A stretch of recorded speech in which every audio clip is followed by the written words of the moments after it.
Hello everybody and good evening to Bum Bum Bum Return of the Mac. Woo woo! It is GPVWC's ITC, otherwise known as International Trash My Car Up competition, and it is season 2. It is 2014 and we are here for the opening round here at the Bahrain International Circuit, running the V8 layout, and as ever dragging you through every touring car pixelated smasheroo. It is myself, Simon Smith. On cameras extraordinaire this season is Dave Carr-Smith. So everyone wave hello to Dave, who has added yet another string to that illustrious bow that has turned itself into a harp. We're just into the qualifying session now with about 8 minutes left to go. Currently it's a THR lockout with Toby Davis and Adrian Holm up on top, looking like they desperately want to defend not only their team championship but Adrian Holm's Drivers' Championship as well, although he's currently 3 tenths behind his teammate, so that'll be interesting. Lewis Redshaw, last year's cameraman extraordinaire, is in third in the CSG, ahead of the 2 triple 20s of James Kirk, ahead of Bart de Vos. Then it's Robert Weisenmuller, who appears to be being humped by some cars trying to get out of the pit lane. Matthew Williams is in 7th for the 6-axis racing, Mikhail Tumala 8th for Enterprise GP, Tom Vandervoort 9 for Cosmo Autosport, and Paul Watkins rounding out the top 10 currently, although Cameron Brewster's just popped into 8th. There's just a little bit of drama going on in the pit lane whilst they sort themselves out. But as ever, if you're new to this ITC event, let me just run through some of the rules for you. We have 3 races per evening, and the interesting one for Bahrain here is that they're scheduled throughout the day, so it will get darker and cooler and therefore potentially more slippery and difficult as the evening progresses. Each person only has 1 flying lap, and this will be the only qualifying session this season where everyone will start on the same weight, because penalty weight is added as results come in for the top 5 drivers. And there's to be a few guys out on track testing the stuff out now. Ben Warren hasn't completed a qualifying lap and will therefore start plumb last, I'd imagine, because he's not set a time. We've got Chris Williamson in the Nijo in 31st, currently on a hot lap, one of the few that currently is, as we have a lull in the session. Followed round by Tyrone Frith actually as well. Chris Williamson goes 18th. Tyrone Frith, who now takes over that 31st slot, is just rounding the final couple of sections. You'll notice on this V8 layout there are some rather nasty tyre barriers, and I think they could well play a very large part in today's events. This race was previously ran in the Gentlemen's Racing Club League that we have superseded with this championship, as that league is no longer alive in the world. And I've only ever crashed out of a Grand Prix twice in my entire sim racing career of 6 years, and one of them was here into one of those tyre walls. They take you very much by surprise. Tyrone Frith popped into 21st position. 23 drivers have currently set a time, if not a couple more, as some people leave and start the game. Lewis McGlade currently out on a hot lap in 28th position for Araya Stream, or Air Stream Motorsports, depending on who you speak to. That's running out a little bit wide on the curb, and that won't help his cause any. Yes, only 1 time lap to get your best result in, and then we'll have race 1. Race 2 will see the grid set by how they finished at the end of race 1, and in race 3 we'll have a reversed grid which will be decided by a random number generator between a set couple of numbers. Rage struggling to get into that final turn. All the locking of the Blakes and all of the shaky Stevens on the exit. Any more shaking like that and they could call him Mr. Parkinson's himself. But over the line he doth goes, and that's a 16th position, 1.5 seconds off of pole time. And this circuit, it's a point and squirty one, as Jesper Tolberg in 26th place starts his lap. Although Martin Palm is currently on his, that might be one worth to watch, in 29th for Torrent Motorsports. He was 3rd last year. in the standings. And this is a much longer calendar that we've got this year as well, so it's going to be very interesting to see how things develop. I'll talk you through the calendar in the warm-up session. Lots to talk about, and lots of different cars to talk about as well. We've got several new makes and models in for this year, and there was an application process where actually the teams had to say what was their first, second and third option to ensure a good, fair spread of makes and models across the grid instead of everyone bundling for the same few. That's not quite the black stuff, Mr. Palm, on the exit of that. Jordan Weeks doing exactly the same behind him. Surely Jordan would know that black is better. And into the final turn we go for Mr. Palm. His Torrent teammate, the face for a Torrent teammate, is behind. Now the final turn, where does Mr. Palm go? Everyone's favourite Swede. Pops into 19th, 1.6 off that final second to last corner, really causing him issues. And Jordan Weeks indeed out-qualifying him and goes a much better 6th position on the grid.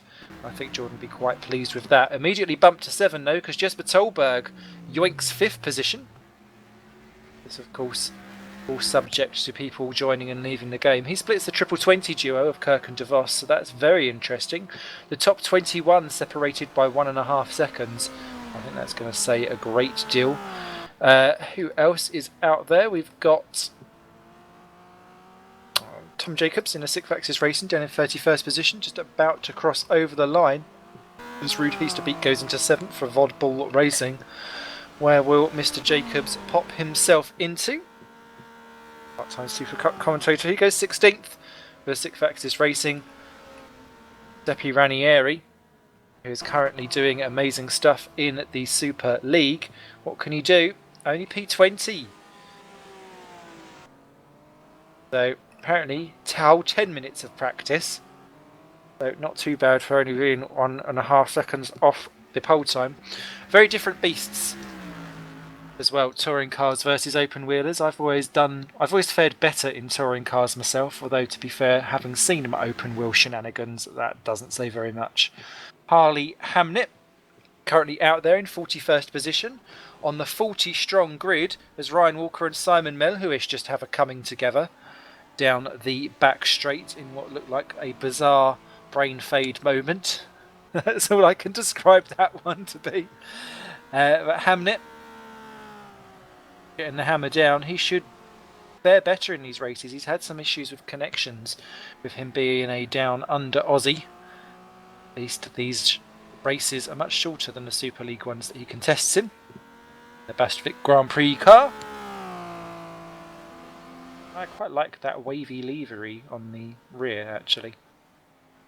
Looking a little less like a old school Williams F1 car than their open wheel counterparts. Again, running right the way out to the exit curb, trying to not do any steering so that you can get the maximum effect of the power down as possible. He pops into 14th position, and that is 1.1 seconds off the pace. I tell you what, 11th Cameron Brewster to 27th Martin Palm, 6/10 of a second separate them.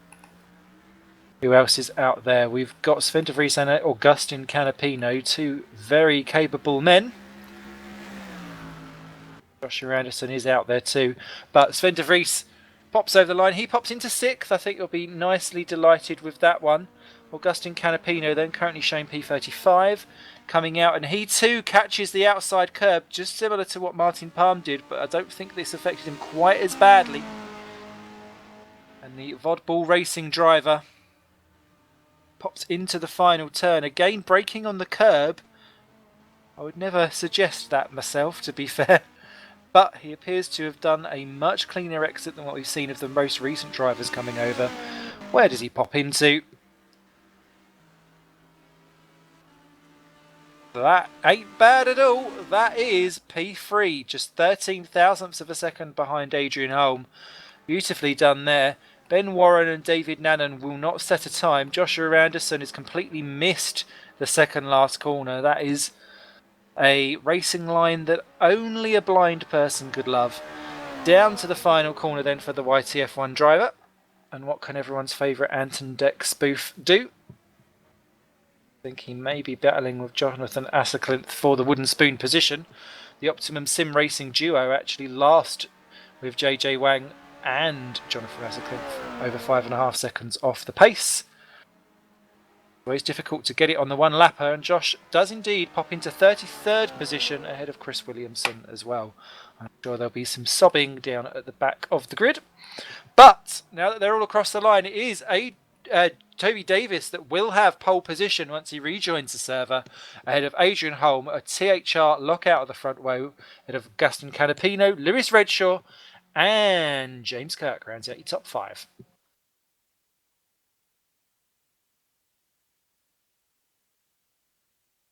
So that gives you a great look at the V8 Bahrain layout. Apparently his game crashed, so that could be an issue if that's a continuous thing for Mr. Davis. Soon find out. You can, as ever, we love to be fiddled with in an interactive way, and therefore we can go onto Twitter and do the hashtag GPVWC. I've got 1/8 of a BDI sitting there looking at my Twitter feed, seeing exactly what goes on. Florian Engel apparently saying that his game keeps crashing all the time as well. So I don't know if he managed to set a time before he did. I think he did in 30th position for Walters Automotive. A couple of new drivers in the field, but you're more than welcome to send your tweets whilst I go through this. David Nannon, I don't believe, took part in many races last season, but he's back this time. We also have Gary Lennon in Missouri Racing for him. Eric Strain back in after a little bit of a gap in racing as well. And Chris Hack is the other new driver, also for Missouri Racing as well. So welcome Missouri and your driveroos. Seppi Ranieri certainly didn't do tin tops last time either, so it must be nice to let your hair downs.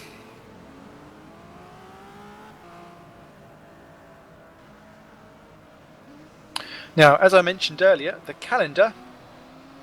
Hello, Joe Coffin. Glad to have you with us on Twitter. Please let us know your comments. Is that really a picture of you? Oh, yes, you are age 13. You may have to cover your ears for some of this commentary. Or, better still, write down some of the words you don't get on a notepad and ask your mum. Vajazzle would probably be where I'd start. We're just into the warm-up session. 3 minutes 20 to go.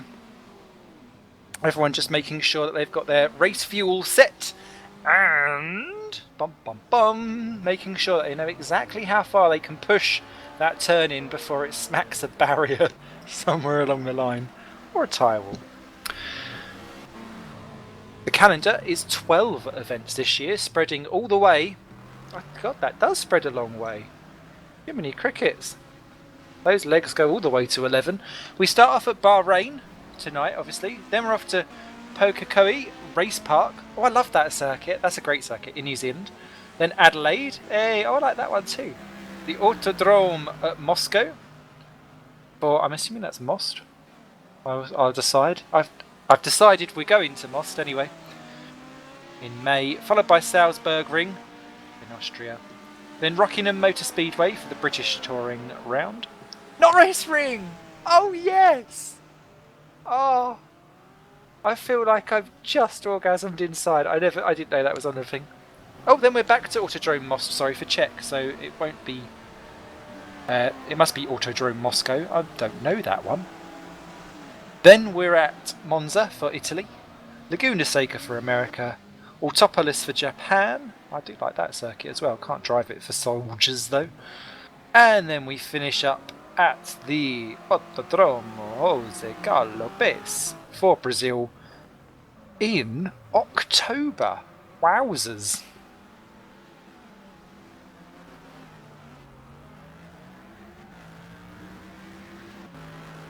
Make sure you stay with us. The dates are all on the website, gpvwc.com, and if you quite fancy getting involved in the action and having a giggle, you're more than welcome to join us. Great community. Come for the racing, stay for the delightful banter that goes on behind the scenes. So much banter you could shake a stick at it. Indeed, sometimes I often do, normally resulting less. Matthew Williams top in the session so far. Not that it's really making much of a difference, just done over by Giuseppe Ranieri. Problems at this circuit, turn 1 I think will be an issue with 40 cars diving in.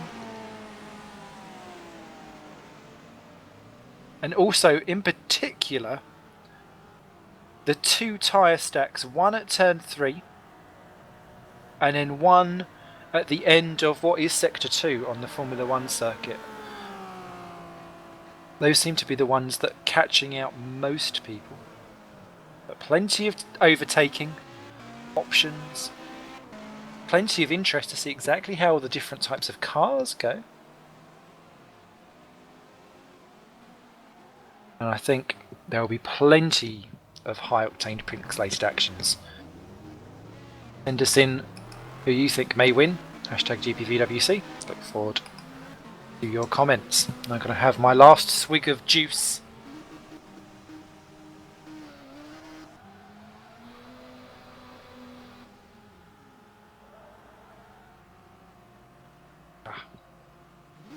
Palate cleansed, let the craziness begin.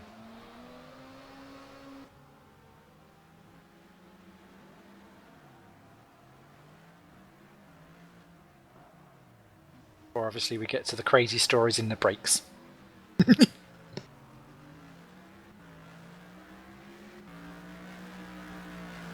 Attention grid, all non-essential personnel leave the grid now. Everyone bugger off the grid. 12 laps. Each of the races will be 12 laps.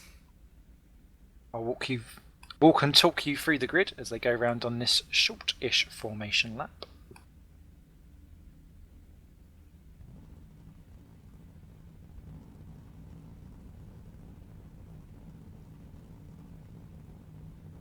Great to see young sim racers watching the broadcast. It's good to know anyone watches it, really. I do wonder sometimes. So, as we lead off onto the formation lap, it will be Toby Davis and Adrian Holm on row number 1, leading off for THR. Beautifully done. Love that livery as well, by the way. Augustin Canapino will be 3rd for VOD Bull Racing, head of Lewis Redshaw for CSG in 4th. James Kirkby will be delighted with 5th for Triple 20, ahead of Jesper Tolberg, 6th for Aurora Motorsports. Will the Aurora curse continue at Bahrain? Ben de Vries is in 7th for Enterprise GP, ahead of Bart de Vos in the 2nd Triple 20 in 8th. Ruud Hiesebeek is 9th for VOD Bull Racing, and Jordan Weeks doing well to get into 10th for Torrent Motorsports. 11th, Robert Weisenmuller, that's good from him actually, for Air Stream Motorsports. Ahead of Matthew Williams in 12th for the Sixth Axis, top TSA driver. Cameron Brewster 13th for Play Seat. Moved out of that bench into just a Play Seat. Still plenty of knobs to play with, I'm sure. Mikhail Tumala 14th for Enterprise GP again. Doing a lot of weaving actually. I'll be careful of that one. Chris Hack 15th for Mazurek Racing. Ahead of Harley Hamnet 16th for Bastvik. Then Cosmo Autosport in 17th with Thomas van der Voort. And then Simon Meluish in 18th for Nija. I think I'll be pleased with that actually as well. Tom Jacobs 19th for the Sixth Axis Racing, ahead of the 2 TWR drivers of Paul Watkins and Paul Joseph, our elder statesmen in sim racing, and watch out for them, they could be picking up the pieces at the end. Philip Morby 22nd, may well be taking more pieces off other people in that play seat. Giuseppe Ranieri is 23rd for CSG, only joking Phil. 24th, Eric Strain for Scuderia Basilia. Then it's Lewis McLeod 25th for Aero Stream. 26th, Aurora Motorsports Mike Bell. 27, Ryan Walker in the Bastvik. Ahead of Gary Lennon for Mazurek Racing, making his GPVWC touring car debut. Martin Palm 29th for Torrent Motorsports. What will he do from there? David Junt 30th in the second of the Scuderia Basilia. Matthew Allington 31st for YTF1, said he can't stand this circuit in a private message earlier. Florian Engel was 32nd in the Seoul Walters Automotive. Don't know where. Oh no, there is another one. TTF Racing's Tyrone Frith is 33rd. He's without a teammate. That's the team that's missing one. Joshua Anderson 34th in the second YTF1. Chris Williamson 35th in the second Ligier. The two Optimums of JJ Wang and Jonathan Asselklint for 36 and 37. Then the non-drivers in quali, Ben Warren for Walters Automotive and David Nannon for Cosmo, rounding out the field. Just TTF missing one. Tyrone will be raising the flag in a way that he will only know how. Thrifty by name, thrifty by nature. Here come the lights then. GPVWC's International Touring Car Championship 2014 is go! Off and away. Davis gets away, not too bad, but Canapino and Redshaw are much better than Holm, and it looks like he's going to get swamped on the way down to turn one, going 4 wide nearly and going absolutely crazy behind. Who's going to be last late breakers? I reckon Canapino and Redshaw might have half a go. There's contact. Davis nearly goes round. He catches it back together and takes the lead back from Redshaw as they go through turns 1 and 2. Canapino pushed down to 4th as Holm gets back, and there's more contact. Holm trying to go around the outside.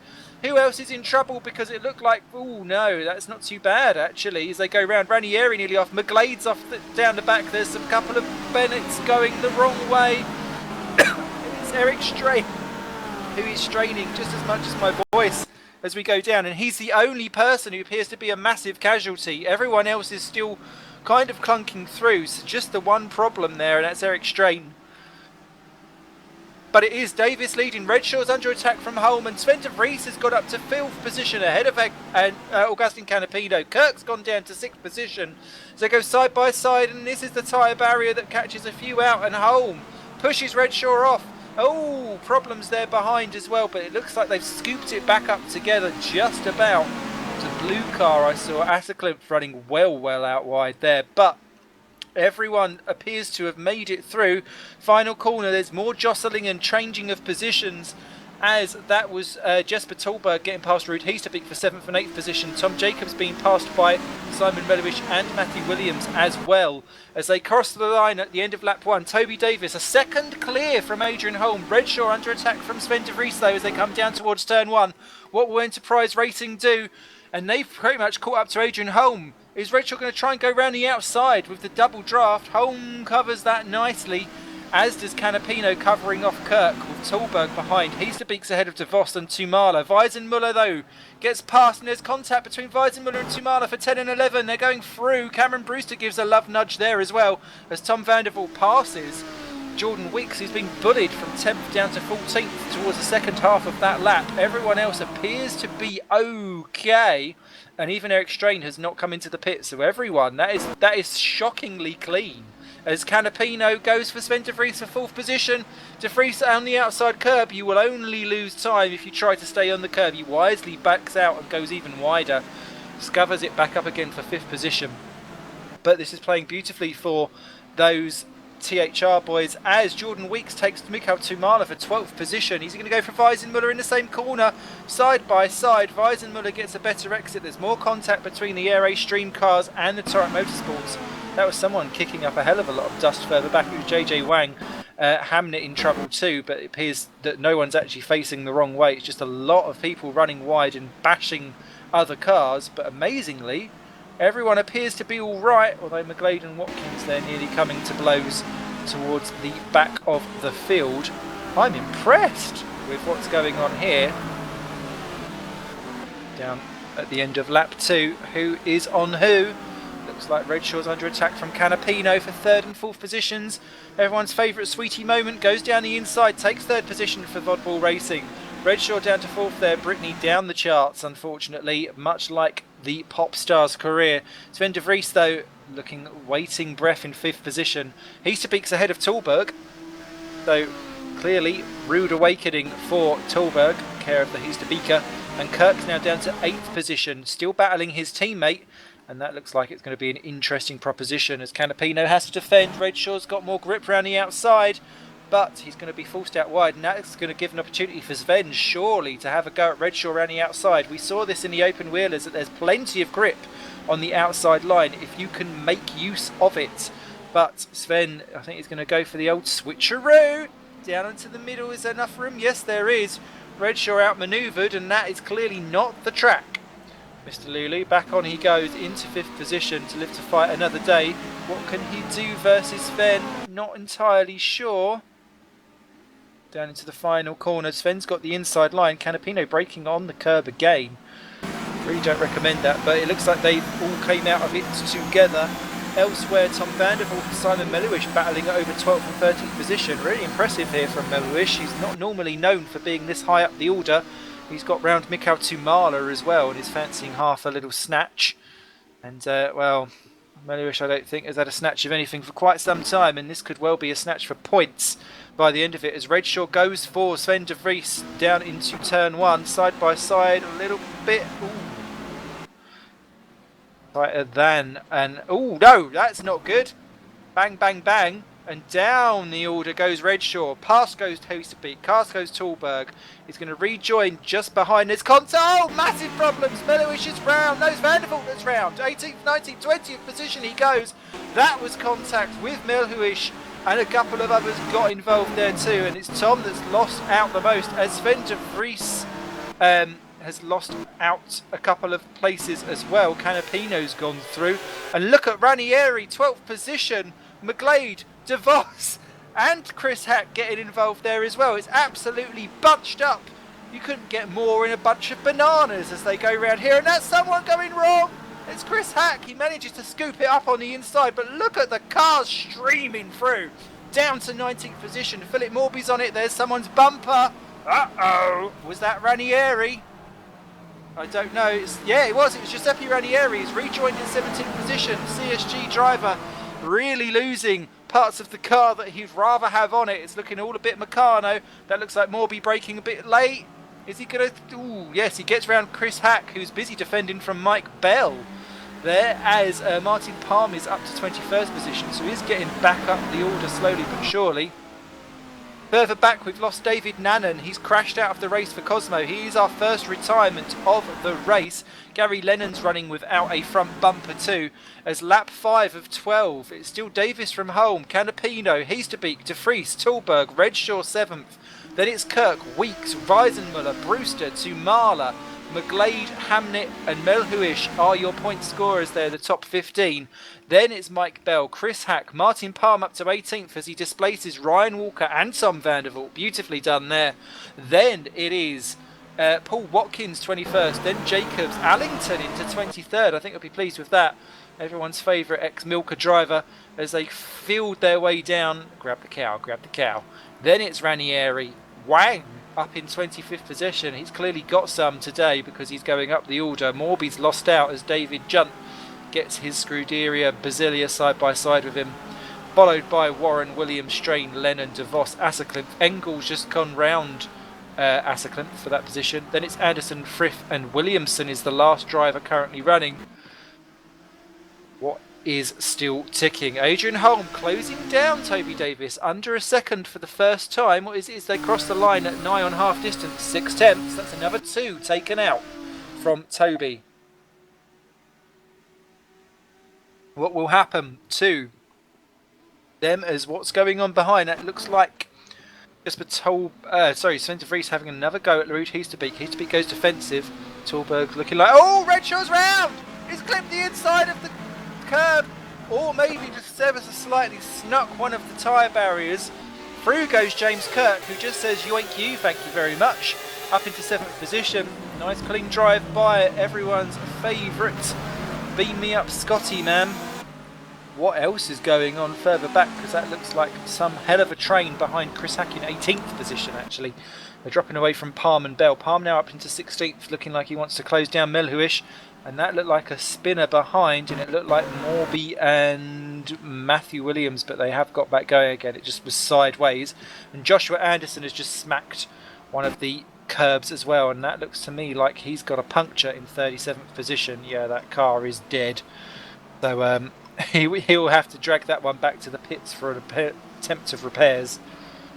Just look at Adrian Holm now, right up onto the back of Toby Davis, locking up his brakes into the final turn. It is the coming home of the home. Maybe he wants his P1 position. It's been nice and cosy. You can see dropping back a little bit. Don't chicken now. Looks like Ruud Heesterbeek under attack from Sven de Vries again. He's tucked up right behind. He's not having a go. Heesterbeek's going defensive, and if anything, actually, that's going to leave him slightly wrong-footed coming out of that very tight turn one. Problem is that there's very little time before you come tearing off of the GP circuit onto the V8 layout. Doesn't leave you much time for fault. Redshaw's back ahead of Kirk for 7th and 8th position. Watch out for Weeks and Weisenmuller. They're right there as Harley Hamnitz had a collision with Mikael Tumala and Lewis McGlade 12, 13, 14, and that's resulted with Hamnett dropping behind both Tumala and McGlade. And look at this three-way slipstreaming action. I think Mikael Tumala fancies that 12th place off of McGlade plug-in and down into the long left-hander. He's pushed him out wide. McGlade's got straddled on the curb, and that's only going to give you some kind of chafing on the underside of your car. Through goes Tumala, a little bit larger than life. Harley Hamnett is going to hammer it down in the... No, he's not. McGlade has got that well and truly planted on the exit, and if anything, Tumala looks like he's the one in trouble. Behind, Ben Warren and Simon Melhuish are in trouble. What's happened to Ben Warren? He's dropping down the order like a stone. I think he's just having a lag issue. But McGlade retakes then Tumala. Melhuish completely misses the final corner just behind him in 15th and 16th. And look at this, we're going to go 3 wide, but I think Hamnett's boxed in. Tumala's trying to give him room, and Hamnett just bump drafts McGlade along. Excellent stuff. And is he going to pull out and then have a go down into turn 1? This will be beautiful if Harley can do it. Late on the break, through he goes. Decisive driving. McGlade does an exciting 4-way drift, but he's still in 13th position. And still up front, Holmes, Storks Davis, Canapino's starting to close them in now as well. Tolberg's got ahead of Sven de Vries down into turn 1 this lap as well, so plenty of action still going on in the top 5. And who is that swapping positions? That is... Who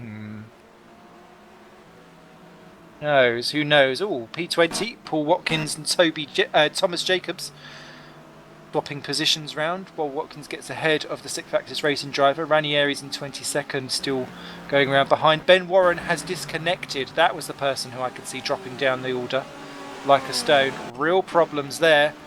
As what's this going on? That is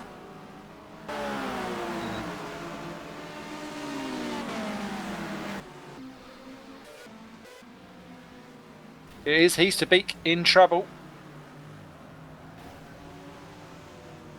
So issues there for the Vodball driver.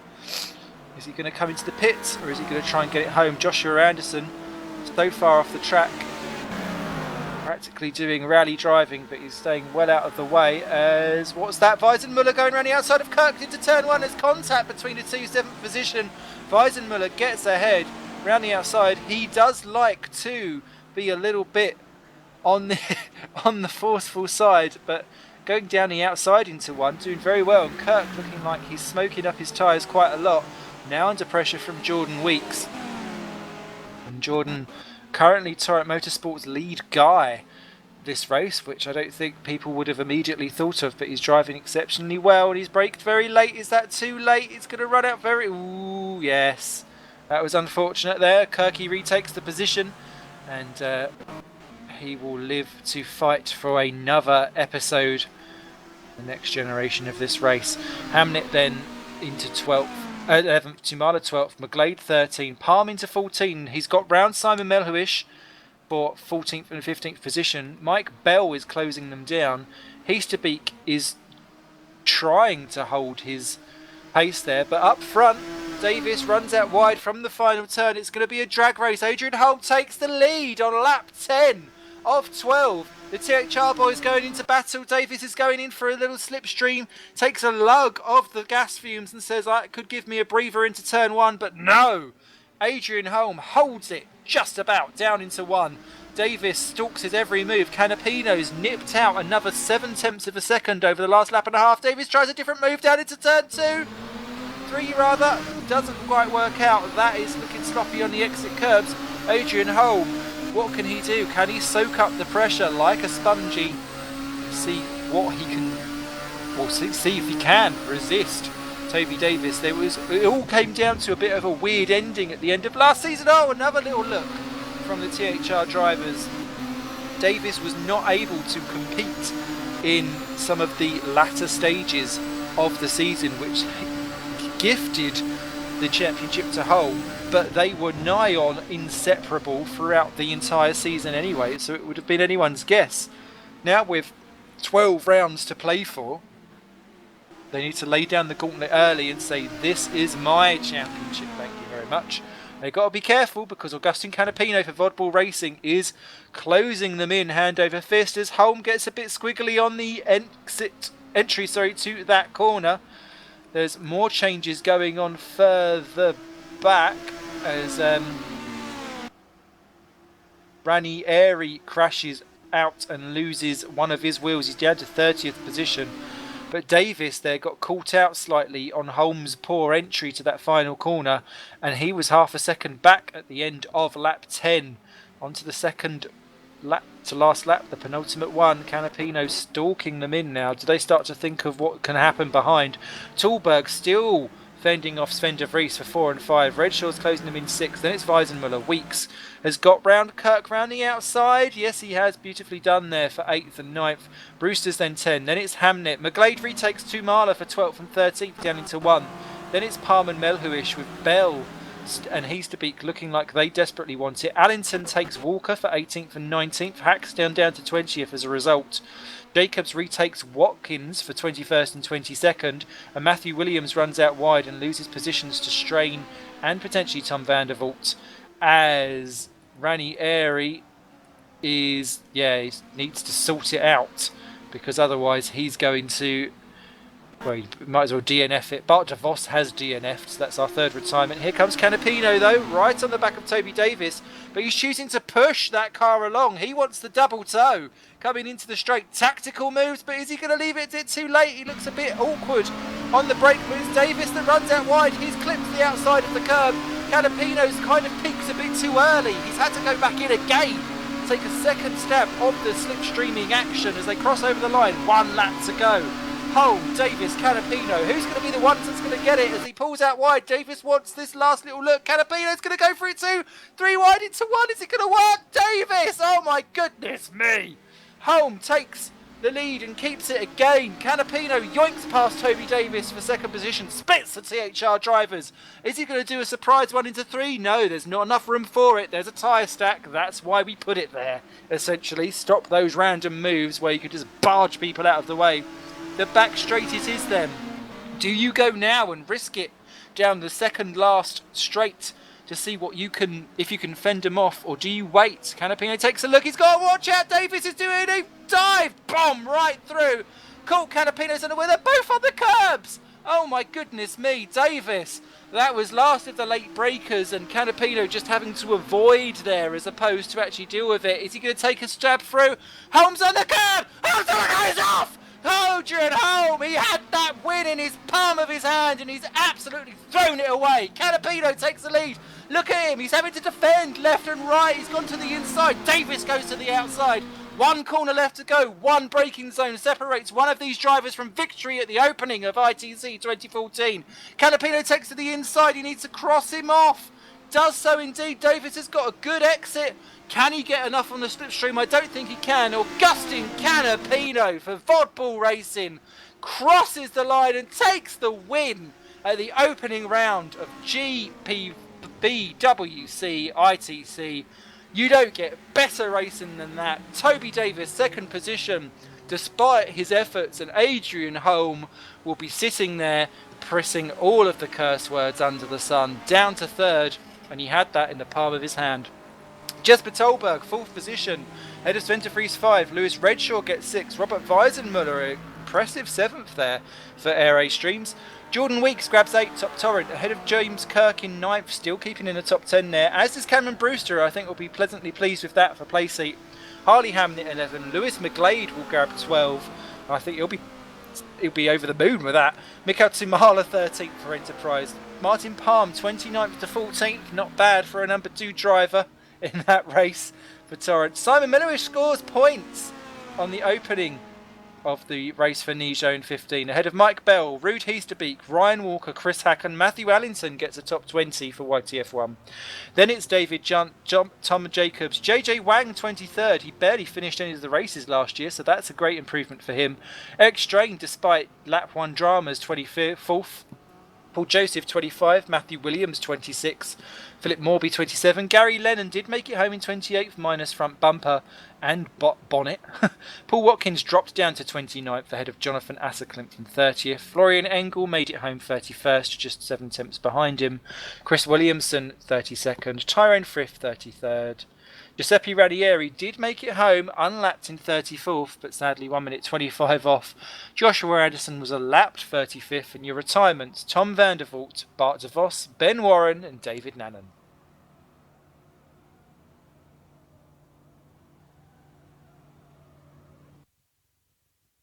Beautiful, beautiful racing. I love this new ITC. Whew. Who needs to go to the gym, eh? I just get all sweaty watching these guys go round in circles. Save that one for later. Right click. So, that certainly has set us up for an intriguing evening this evening. Wow, don't rhyme all the time. But beautiful racing there from both THR drivers. Canapino really driving a tactical race. Bump drafting one moment, diving out the next, defending another, and Adrian Holm buckling under pressure. That I find fascinating after all that he put up with last season.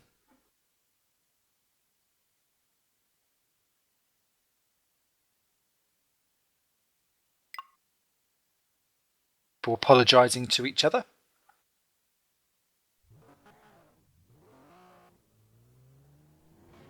Adrian Holmes saying, "Hey guys, I saw this new series. It's called Game of Throws. Anyone seen it?" Touche, touche. There's always a little bit in the warm-up session where everyone gets out their fencing needle and just goes, "Mwah, mwah, mwah." Take a jab, take a jab. But lots of apologies and thank yous and joys and stuff.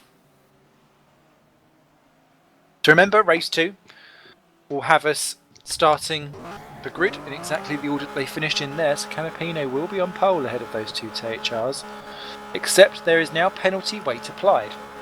The 45 kilos will go to Canapino, 36 to Toby Davis, 27 to Adrian Holm, 18 to Tallberg, and 9 kilograms to Sven de Vries. The equivalent of just having a really fat, big, tasty meal. And, yeah, they're getting to empty it out.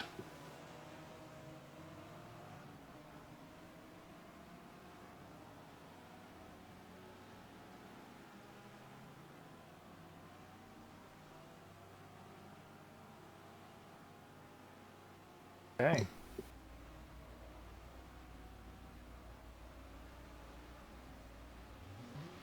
Talking of emptying your systems, as you do,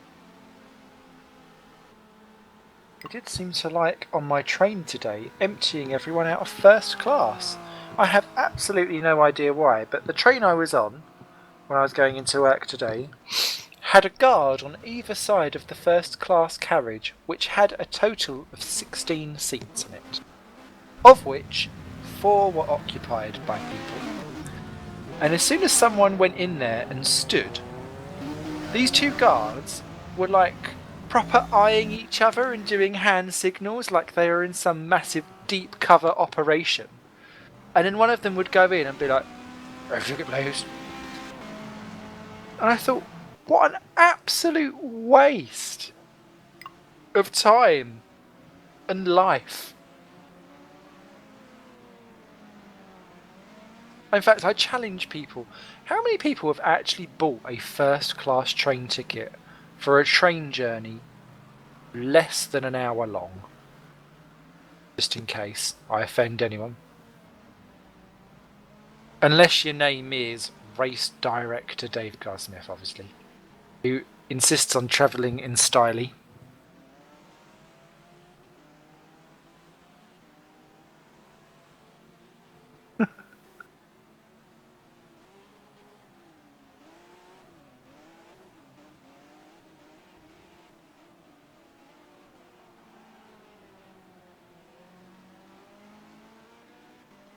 Having a quick look at the old weather. It's looking like it's going to be close to sunset by the time of day that we run. 4 p.m. local time in Bahrain, or in game time, depending where you are. It's not 4 p.m. now in Bahrain. Goodness me. Everyone grab a magazine and a cuppa. Meet you on patio. Bacon roll. Oh no, you wouldn't. Oh, would you have a bacon roll in Bahrain? I get very confused. I don't know. Have some fish. Every country in the world eats fish. It's always good to know. I was watching, just before this started, a how to photograph your pregnant wife course, because everyone's got one of those. And they were saying actually that when you do the pregnancy pictures and you're showing the belly, or if it's just my case where you've just eaten too much and your top's risen up over the belly, some cultures won't actually let you show the belly skin. So I suppose you'd have to put a burqa on it.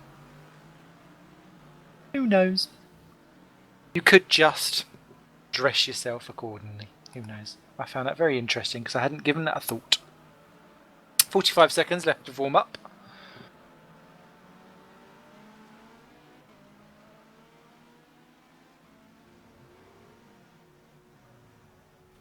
If anyone fancies some retro action, my sim racing team Backmarker Brigade, we're slowly uploading all of my entire racing careers videos. Just done 2009, be on to 2010 next.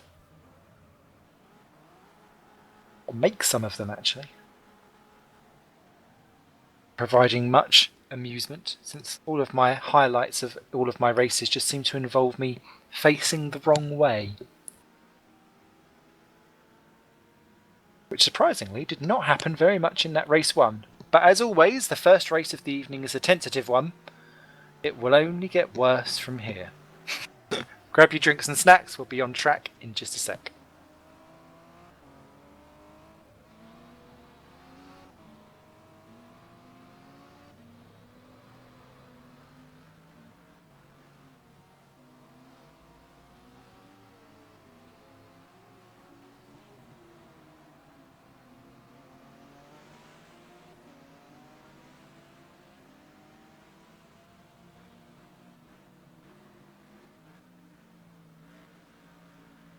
Attention grid, will all non-essential personnel leave the grid now.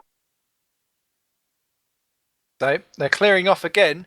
You can see actually, or I can see at least, the sky does have that nice little glowy haze to it actually. So headlights are mapped. You will be asked to use your headlights, especially for round 3. Some people may require it for round 2. It depends. You can see the length of shadows actually as they're making their way to the grid. Love it when we do this. So some people are actually putting their headphones on, their headlights on. They could put their headphones on. I wonder if people do actually drive in these sim races with music on. Might calm people down a little bit. Quick run through the grid, just in case you've got some favourite drivers you're looking out for. It's Canapino and Davis at the front of the grid, ahead of Adrian Holm and Jesper Tolberg, 3 and 4. Oh, I've got a friend on the phone. We'll read that out later, see if it's embarrassing. Sven de Vries is 5, ahead of Lewis Redshaw 6, then Robert Weisenmuller and Jordan Weeks. James Kirk and Cameron Brewster round out your top 10. Then it's Harley Hamnett ahead of Lewis McGlade. Mikhail Tumala's 13, ahead of Martin Palm and Simon Melhuish, rounding out your point scorers from round 1. It's Mike Bell, Rude Heasterbeek, Ryan Walker's 18th ahead of Chris Hackattack. 19th is... Chris Hack. 20th is Matthew Allington. Then 21st is David Junt ahead of Tom Jacobs. Rinjen Wang, or JJ as I like to call him. He's my favourite wagger, and he's in 23rd position ahead of Eric Strain, 24th. 25 for Paul Joseph. 26th, Matthew Williams ahead of Philip Morby, Gary Lennon, Paul Watkins, our senior statesman, and then it's Jonathan Asserclinth in 30th position. That one towards the back there to get back on the grey stuff. Florian Engel is in 31st position. That car did manage to get home actually, he was a bit worried about that. Chris Williamson 32nd, Tyrone Frith 33rd. Giuseppe Ranieri, it's all to do again in 34th position. Ahead of Joshua Anderson 35, who is ahead of Tom Vandervoort in 36th position. Bart de Vos is 37th. David Nannon started last for race 1 and he'll start last for race 2. So let's see if he'll be David Nannon up through the field. I had to get that in. And look, you can see the darkness as they're coming round to the grid. Oh, I love this. I don't know why, but everything seems so much sexier and more exciting when the headlights are on and you're in like fading dark to darkness. It's like night races. The Bahrain track had never looked so good in the night time, and yeah, can't explain it. Maybe it's some bizarre fetish of mine. We can discuss this in the warm-up. Again, 12 laps. Just waiting for the last couple of guys to get on the grid. They're there now.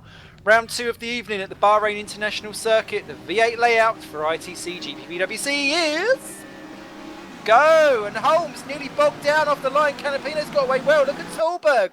He's going to yoink second position quite easily. Adrian Holm is already down to about 10th position.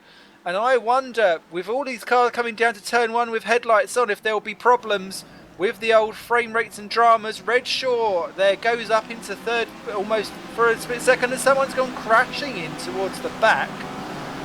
Looks like almost everyone's back out again, but like Tom Jacobs was the big issue there as he dropped down several positions, and there's more drama down at turn 2. A couple of cars off the track, but actually all in all not horrific. And it was Lewis McGlade there completely missing and going off the track, but it's Canapino leading from Tolberg. Davis is 3rd, then Redshaw, De Vries, Weisenmuller, Weeks up to 7th, beautiful start, then Kirk, Tumala, Adrian Holm down to 10th, he's on to the back of Mikhail Tumala.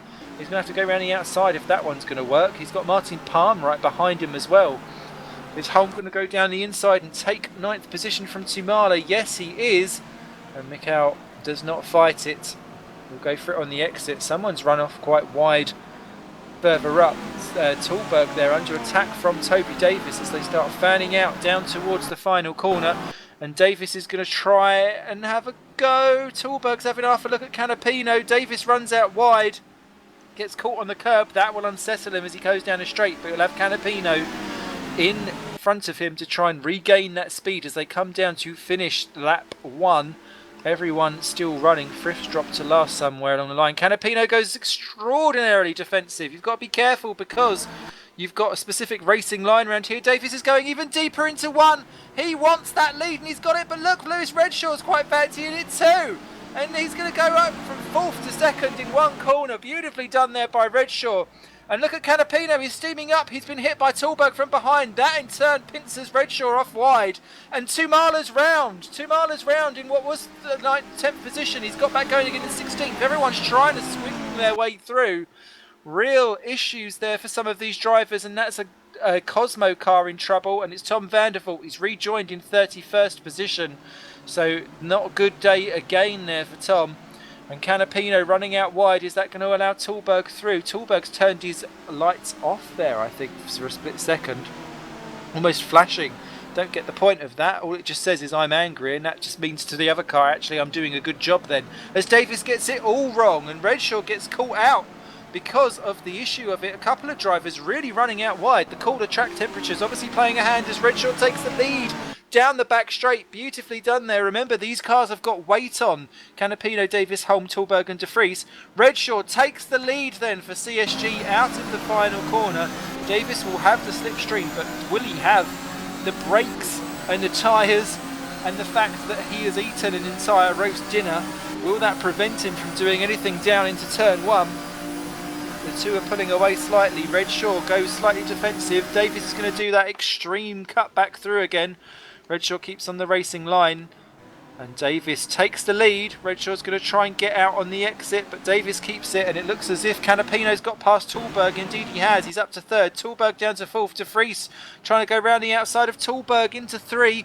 Will that work? Yes, just about. 4-wheel drifting out the exit side by side with Tallberg, but he's going to get through, I think, as Davis and Redshaw go toe-to-toe, wheel-to-wheel, down the middle straight, across the miniature start-finish line for other series, and Redshaw's poked his little poker-coey up in front, but Davis has the inside line, running him out wide, just about. Davis being very fair there, as is Redshaw. They're going to be side-by-side again into this double right-hander. Ooh, that was a miniature love nudge. Very difficult to not do so into that corner. Redshaw gets it, but again, Davis is going to have real momentum coming out of that corner. Everyone's still running. David Nannon's been off the track. Tyrone Frith is missing a front bumper as Davis takes another peek at Redshaw, but can't do anything of it. Manages to stop in time, but Canopy... Oh my goodness me! He's hit the tyre barriers! Toby Davis, there was contact from behind by Canapino, and that... I think it may have been a chain reaction with Sven De Vries as well. I couldn't quite see, but there was definite chain reaction. De Vries is on the back of Canapino, who's on the back of Redshaw, and they're kind of bumping each other along. Those two need to work together. They've got weight. Redshaw has not. Redshaw keeps the inside line. Canapino takes the lead. He's going to take the longest route round. He's gone out a bit too wide. Redshaw's going to take the lead back, or is he? Because De Vries is there. He just manages to thread the needle between the knots. Takes the lead back again from Canapino. De Vries then in 3rd. Canapino runs out slightly wide. Then it's Weisenmuller's up to 4th. He's got ahead of Jesper Tallberg behind all of this as I throw my mouse on the floor in excitement. Then it's Weeks Palm. He's to beat Kirk and Holmes. Still down in 10th. Really struggling. As De Vries has a little look at Canapino. Don't take each other off now. And Redshaw then leads. Canapino, De Vries, Weisenmuller, Tallberg, Weeks. Then it's Palm, he's to beat Kirk, Holm, Allington up to 11th, Hamnet 12, Bell 13, David Junt 14, Morby's 15, Mellowish 16, Strain and Hack, someone's round there, Williams, Lennon, Brewster, Jacobs, DeVos, Tumala, Joseph, Watkins, Vault, Asaclin, Engel, Walker, McGlade. It was Giuseppe Ranieri who was facing the wrong way. He's rejoined in 32nd. Anderson's got no front bumper. Neither has Wang, Frith, Nannon. Toby Davis has retired then, along with Chris Williamson in the Nijo. So real issues there for Toby Davis, and that is a big dent because Adrian Holm may be in 9th and about to be overtaken by James Kirk actually at this rate, as they go very tight to the pit wall at one point. De Vries has a look at Canapino for 2nd and 3rd. Can't do anything. Weisenmuller's there, and that's Jordan Weeks taking a massive dive bomb in. That was to get past Tallberg, but he actually hit Weisenmuller at the same time. Martin Palm's off the track in 8th position. Rejoins just behind Heasterbeek, keeps it 8th position for the time being. Holm keeps ahead of Kirk, despite Kirk's advantage down the straight. So good defensive driving by Holm, but this is playing into Holm's advantage because no matter what, Davis will not be scoring, and this is the points that he can make back up again by coming 3rd in race 1 and being more consistent and with the ability to keep out of that tyre barrier, whether or not that was Davis's fault or not. Ryan Walker's down to 35th position. Somewhere along the line that's gone a bit wrong. As up front, still Redshaw is unable to shake off Augustin Canapino, and he's dragged De Vries and Weisenmuller with him. Weeks ahead of Tallberg now. That is a change for 5 and 6. And if they keep themselves quiet for a couple of corners, they'll join onto the back of this little spat. And Heathbeak, Palm, Holm, Kirk and Hamnet aren't far behind either.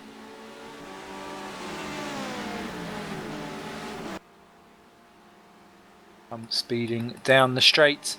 Look at Tallberg on the back of Weeks. Pulls out to have a little look.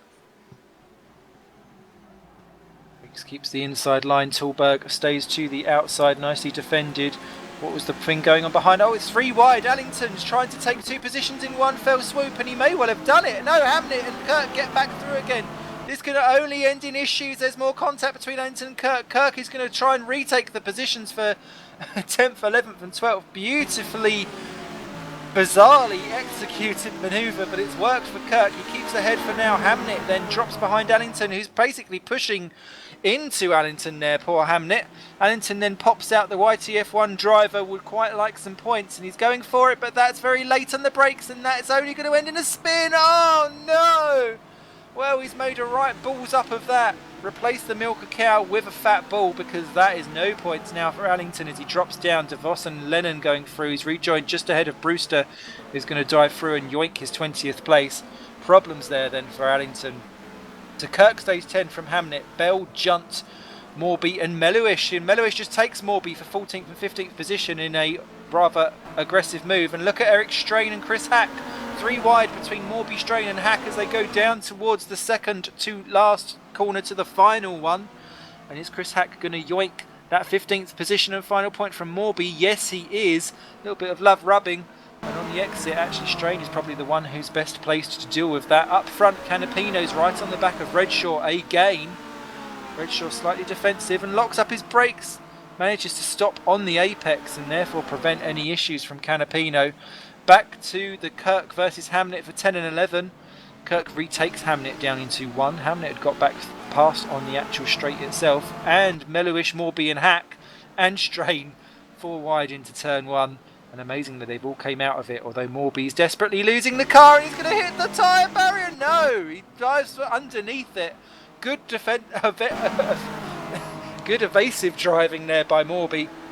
Rejoins in 17th, and look at that, DeVos and Gary Lennon are now in on there as well. And it's been a while since the Beatles charted in the points, but he may well grab some today. Kirk retakes Hamnet in this battle, and all they do is pushing each other into themselves. They've lost the top 9 drivers by several seconds. Hamnet bumping Kirk around some of the corners. That's going to only unsettle the car and is not really fair. He pulls out and he's going to yoink 10th position potentially and just drive poor Kirk off the road. And a little bit naughty there from our Aussie friend, and Kirky shoves his wheels off. And what's that drama up ahead? It is the battle for third. De Vries, Weisenmuller and Weeks. Lots of smoky wheels as they come diving down. As Watkins takes Asserclimp for 26th off your screens. De Vries then actually gets the best exit of the 3. That was much closer into the second to last corner as it is going down this ginormous long straight. They're pulling out and having a look, but no one's having anything of it. What's that going on behind? That is Heasterbeek keeping ahead of Martin Palm for 7th and 8th. He runs very deep though. But Palm just doesn't quite seem to have the confidence to stab one up the inside and get him back. Holm in 9th position will just be minding his business, thinking, points, points, points. Beautifully done. Then it's Hamnet, Kirk, Bell, Junt. They've pulled away from Melhuish, who's got Chris Hack behind him. Then Strain, Gary Lennon, Bart DeVos, Cameron Brewster, Philip Morby down to 21st. Then it's Tumala, Allington, Jacobs and Williams. Tom Vandervoort, then Watkins, Asserclimp, Joseph, McGlade, Ranieri still in 30th ahead of Engel, Wang.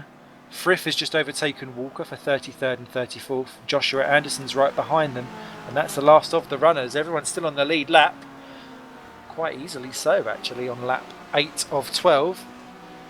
Bill Redshaw soaking it all up from Augustin Canapino, who is driving again a beautifully tactical race for himself.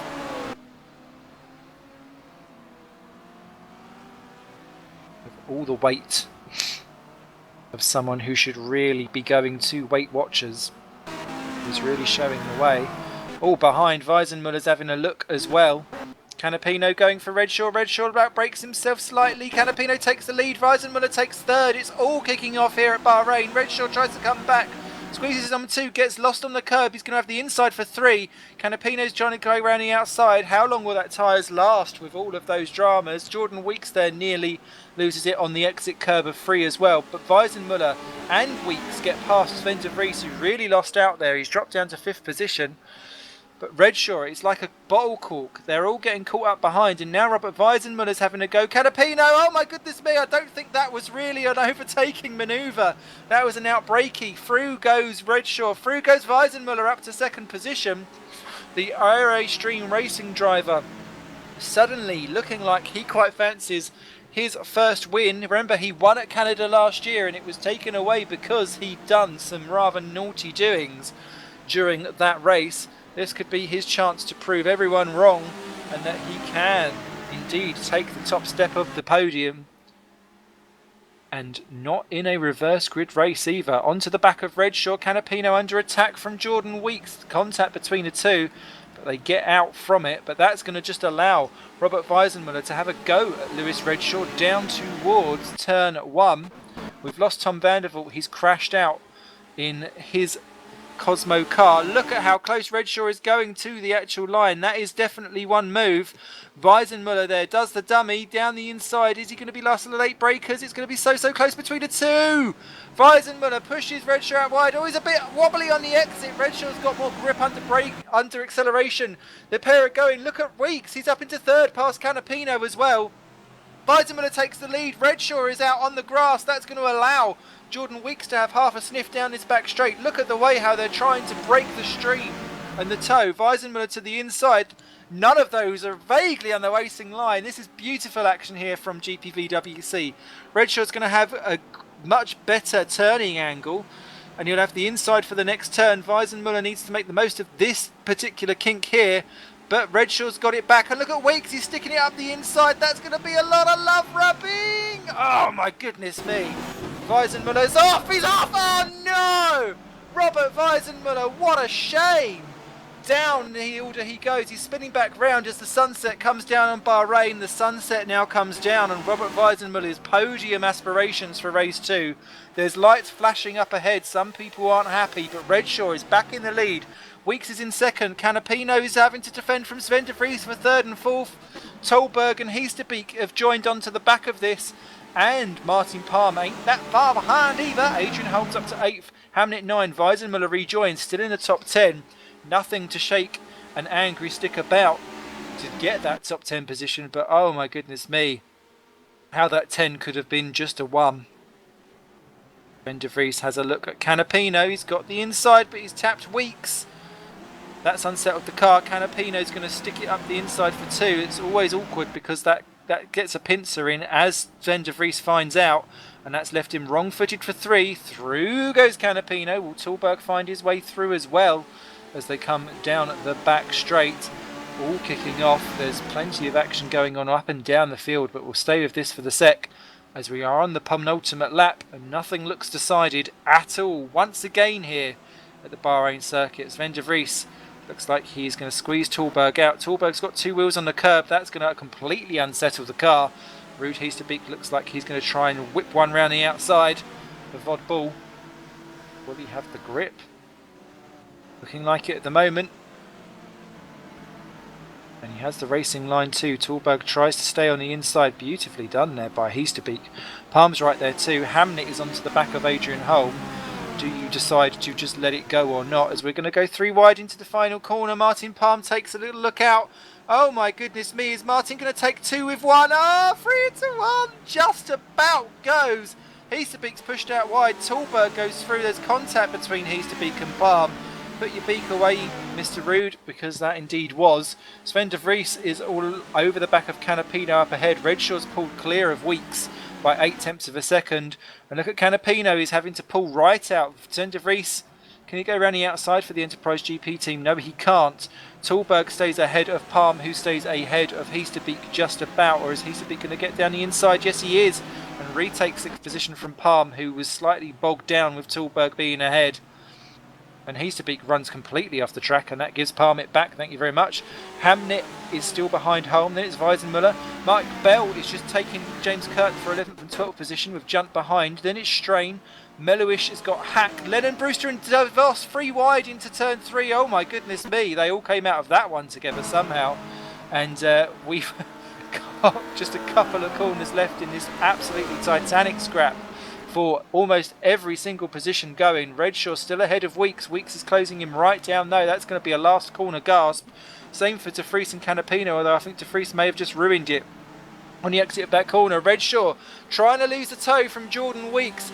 Will Jordan dare to have a last minute throw it down the inside? You can't put anything past him. He is known for it before, but this time discretion is the best part of valour. He knows what the points means to him and to Torrent Motorsports. Lewis Redshaw comes out of the final corner, and well, he soaked it all up, but he has indeed come home to win the round 2 of the Bahrain Grand Prix this evening. As it comes into darkness, Redshaw wins from Jordan Weeks. Augustin Canapino grabs 3rd just from Sven de Vries. Jesper Tallberg 5, Ruud Heasterbeek 6, Martin Palm 7, Adrian Holm 8th, and therefore will take back points from race 1 that he lost. Harley Hamnet 9th for Bastwick, 10th Robert Weisenmuller, such a shame. Mike Bell 11th, James Kirk 12th, David Junt 13th, points for Scuderia Brasilia, with Simon Mellowish 14th for gaining the points for Nijo, and Eric Strain gets his first points of the season in the second of the Scuderia Brasilias. Missouric 16 and 17, just outside the points for Chris Hack and Gary Lennon. Cameron Brewster in 18th position, just missing out too, as does Bart DeVos in 19. Real shame there from what was a promising grid position. Tumala 20th, Morby 21st, Allington 22nd. It was looking so good for him. Tom Jacobs 23rd, just ahead of teammate Matthew Williams in 24th. No points for TSA. Then the 2 TBWRs of Paul Watkins, this time ahead of Paul Joseph, just by 4/10 of a second. Those two have been glued to each other all evening. Then Asaklinth is 27th for Optimum. Engels 28th for Walters. Giuseppe Ranieri is 29th for CSG. Again, no points. McGlade 30th. Walker is 31st. JG Wang is 32nd. Tyrone Frith is 33rd. And just crossing the line now, albeit 1.5 minutes off the pace, Joshua Anderson with a very broken looking car again. But 34th for your retirements, Tom Vandervoort, David Nannon, Toby Davis and Chris Williamson all out through suspension damages and accidents. Another absolutely crazy evening.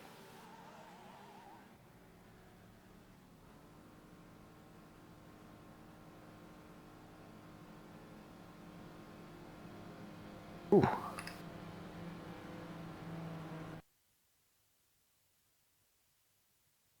I feel like we need 10 seconds of Zen.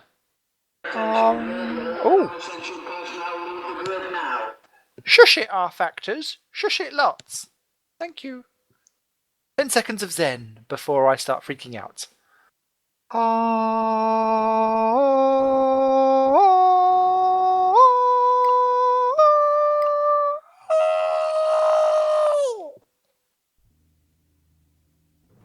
Isn't this May? Isn't this league and this mod amazeballs?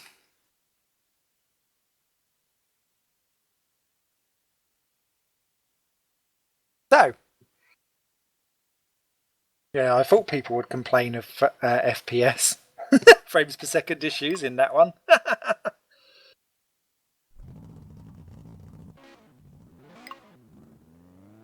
R-Factor is an old game, but it can still look absolutely beautiful. A bit like your favourite MILF. So just into the third warm-up. As ever, round 3 we'll see Mr. Race Director and Cameraman Extraordinaire, Dave Cosmith, do the random finger of fear bum, bum, bum, to give us a reverse grid number.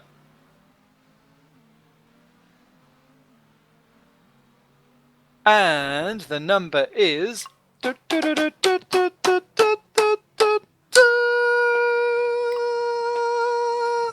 Oh, you know what needs to happen. Hang on. Only some people will understand where this comes from.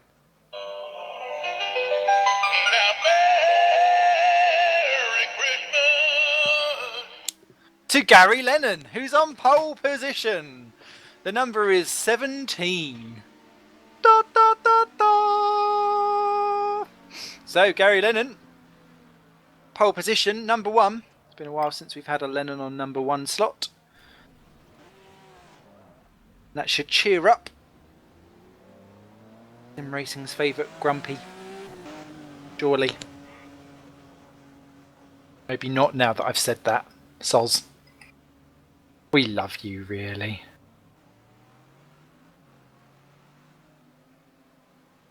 I wondered why people will,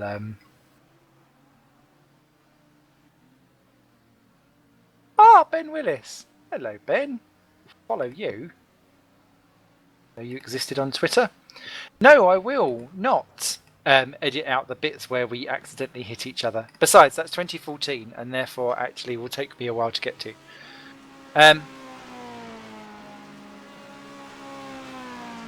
Someone just said...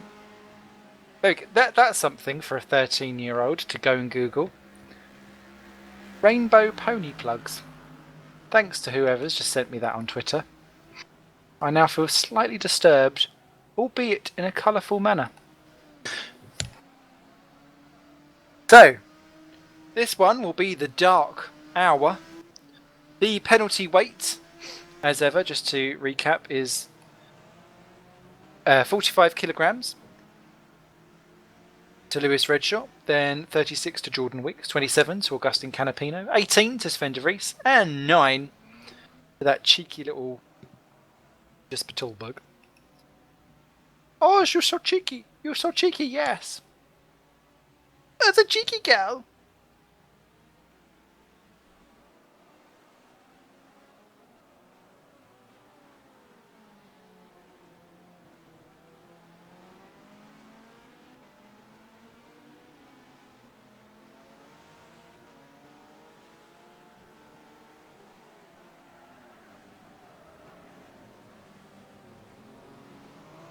What will quite often is this round 3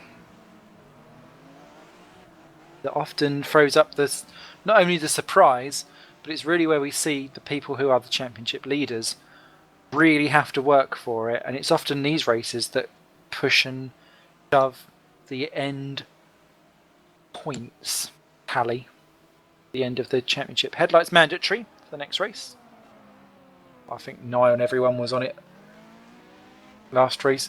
Anyway, the race time is 7 PM in the evening in the desert. Cold in the desert. I've got erect nipples. Not really.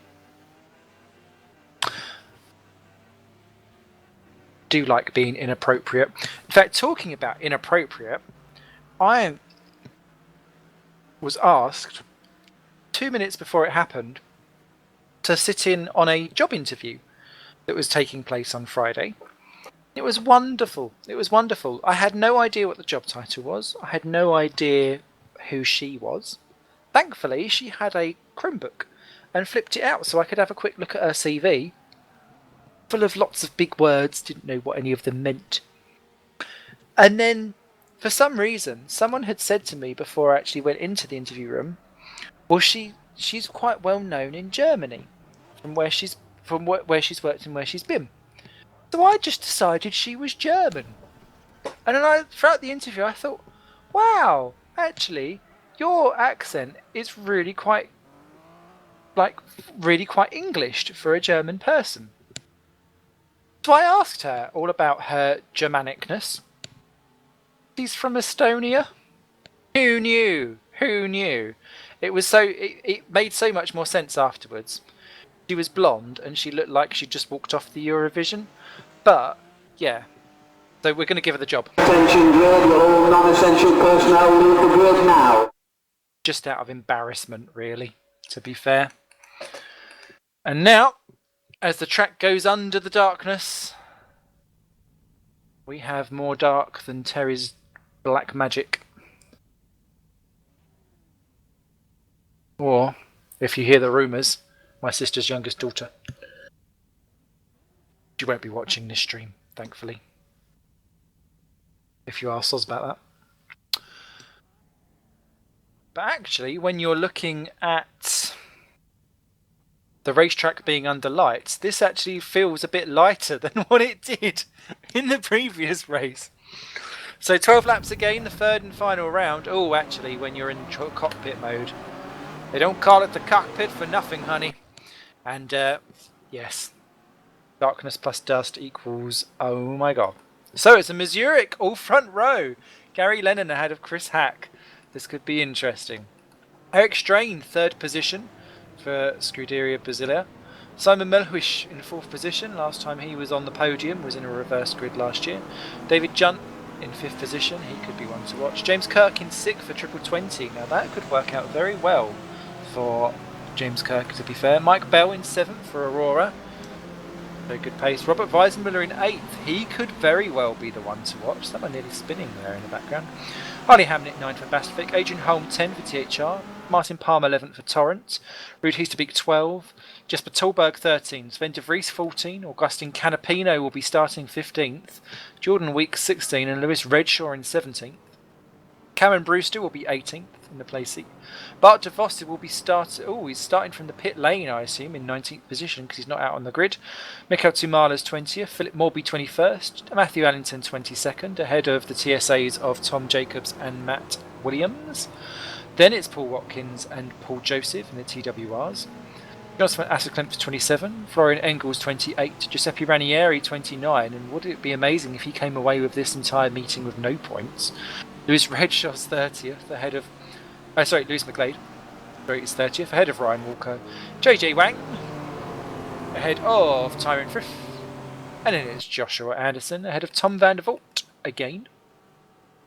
Toby Davis is in 36th position, and I will watch with interest where he, without any penalty weight, will end up.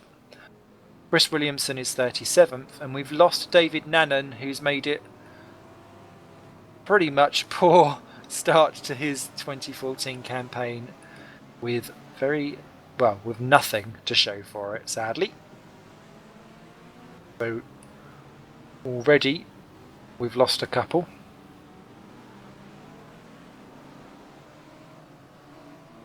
Just coming up onto the grid itself now. Turn 3 often is the one that sees the biggest dramas.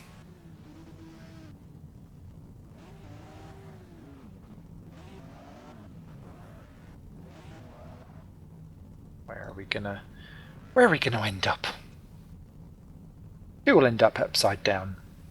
Who will end up in the tyre stack?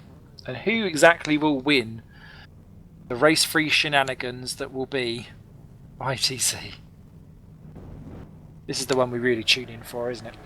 So, here come the lights for the final time this evening. The Bahrain night race now begins. Lennon away well, Strainen's away better and has already got round Hack, and he's going to slip between the two Mazureks and have the lead before we even get down to turn 1. Beautiful start there by Eric. Can he keep it though? He's going straight down the eye of the needle. Lennon's coming across and he's going to brake later, run in deeper and try and take the lead. And he does so indeed. Strain, they're very restrained, if anything, as they all filter themselves through. And once again, it's looking all right, bizarrely. Although JJ Wang has gone off, coming out from turns 1 and 2. Bart de Vos is joining from the pit lane. They're all coming round again through turn 3. A little bit more sloppier from Toby Davis back, but Toby Davis already up to 23rd position with all of that, so clearly working for him. But it's Lennon leading from Strain, Hack, Kirk, Junt, Bell, Mellowish, Weisenmuller, Hamnet, Tolberg, Holm, Fries, Heesterbeek, Canapino and Palm, your point scorers at the moment, and this is going to be absolutely fascinating. The grid was very tight, with most of the field being separated by about 2 seconds. Oh, and is that Davis round? It is. It's Toby Davis off the track. No, it's not. It's Philip Morby. It's Philip Morby, sorry, down, rejoining in 28th position. They look similar from the background. One of the blue cars is off the track as well. As here comes Strain on Lennon round the outside into the final corner. Gary Lennon manages to hold it just about as Hamnet gets past De Vries and Meloish loses out too. Strain then keeps under the slipstreaming action. Lennon does his move to defend right up against the pit straight. He'll be able to reposition his car for turn 1 if he can. But Strain has already got an overlap. And watch out for Chris Hack, who's just taking the normal racing line, and they could be so busy avoiding each other they may miss the main threat. Lennon keeps it up and leads back into turn 1 from Strain. Hack, Kirk is there, but he gets round Chris Hack as they go side by side through 2. Kirk will have the inside for 3. Warp speed onto the podium he goes. And look at David Junt as Chris Hack runs out quite wide. David Junt may have half a sniff at that. Weisenmüller's just got round Bell for 6th and 7th. Hamnet's there in 8th, who's got past Melhuish. Holmes up to 10th already. And is that Chris Hack about to have a go and be overtaken by Junt? Yes, he is. Chris Hack submits down to 5th position. Not much of a battle there. Melhuish has run out onto the curb in 9th position. That will give Holmes something back. And that's someone with no lights on somewhere along the line there. But they've just combed back on again. I think they might have pressed the wrong button. Holm up to 9th position then. Melhuish down to 10th. Who else is there running out wide? Oh, it's Martin Palm. He's out of the race with suspension failure. And that was a very short-lived race there for the Time Motorsports driver. Not big points today. Strain then onto the back of Gary Lennon still as he bottle corks up the lead. And this is always the big thing here for race 3, is that it ensures real tight-knit action from the very beginning of the race as Weisenmüller runs out wide in 6th position. Again, Lennon goes to defend right up against the pit wall. It worked last time, but Strain's got much better overlap this time by. He started the move much earlier. Same with Junt behind, and he's ahead as they go braking for turn 1. But what can he do? Because Lennon's got the inside line. Side by side they go. Lennon's trying to keep him as far out wide. Kirk's round! Junt spun Kirk, and there's more trouble behind as he's stuck in the middle of the way. Oh my goodness me, and look at that, who's he? Oh, it's Ranieri, who's just found every single piece of trouble he could possibly find this evening, quite frankly. I think he needs to get a lucky charm on or something, because it is doomed. Oh, and Ranieri and Wang have come together. What is Wang doing? Because Wang is, oh, I don't even know. But Strain there in trouble as well in the tyres at turn 2. And my goodness me, this race has completely evolved. Gary Lennon then leads from Hack, Junt, Hamnet, Holm, Weisenmüller and Melhuish as Weisenmüller goes side by side with Holm. Holm's going round the outside. Can he hold it? Melhuish certainly can't. That's off the track. And he dives through. Weisenmüller takes 5th position from Holm. Tallberg, Melhuish, he's to beat Canapino, Davis, Weeks, Bell, Redshaw and Allington, your point scorers. Did Strain get going again? Oh, he's missing a wheel, so he is out of this race. What an absolute shame for Eric Strain. He's parked it now. Oh, dearie me. As Toby Davis is up to 11th position, he passes Canapino. Oh, takes 10th, sorry, that will be. Because Weeks is down to 12th now. All change, please. At the end of the line. Lap 4 we begin. Gary Lennon's got a 1.5 seconds advantage over Chris Hack. Still Mazurek 1-2 after all that. Junt is in 3rd, defending from Hamnet, and that is Weisenmüller taking a late dive in because he's defending from Holm. Holm's got the inside, but he'll have the outside for 3 if Weisenmüller can just hold it together. Oh, Weisenmüller goes steaming up the inside for Hamnet, takes him unawares, pushes him clean off the track. And Hamnet gets a bit of just desserts back to him from what he delivered earlier on this evening. But that loses him out to Holm, who says, thank you very much, I'll have 4th. So Adrian is finding Holm is certainly where the heart is, and that heart may well be on a podium position very shortly as Tallberg gets round Hamnet as well. Hamnet down to 7th. Tallberg in a ping-pong effect. Toby Davis is in there too. That car will look slightly worse for wear by the end of this corner sequence. Davis gets his car on the inside. He's just going to run Hamnet out wide. Doesn't need to, actually. Hamnet does it himself. One of the VOD balls, or it's Canapino, they're running completely out wide as well, which allows Melhuish to get back his 10th position.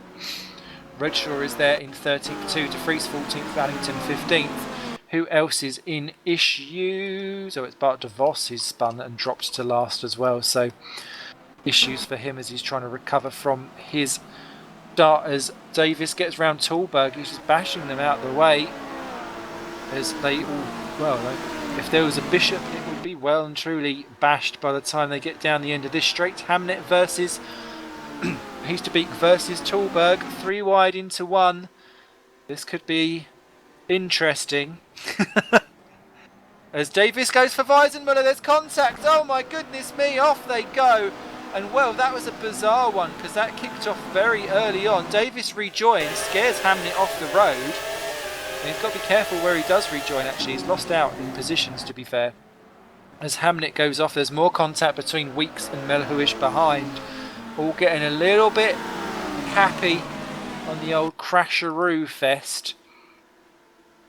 As Paul Watkins pits for repairs at the back of the field, and Weisenmuller pushes Junt off for 4th position, and round goes Bastfix. Oh, Harley Hamnet, and he's smacked by Canapino. It was like they weirdly lagged into each other, and because it was lag, it doesn't appear to have fully smacked them out. That's possibly got to be the luckiest lag spike they've had for bloody ages. That is absolutely crazy. Redshaw goes up into 10, Canapino down to 11, then Hamnet rejoins 13th. Up front, Gary Lennon, still a second clear from Hack. Adrian Holm, though, is homing in on them in 3rd position. They're clear from Weisenmuller, Davis, Junt. Remember, Davis started from what, 32nd position? 30-something? Crazy that he's in 5th position and is about to have a go at Weisenmuller for 4th. Here comes Holm on Hack. 2nd and 3rd. 1 second off Gary Lennon, who is still leading, and Holm is through. Is he going to make it though? That was last of the late breakers. He nearly went round. Needs to change that brake ballast maybe.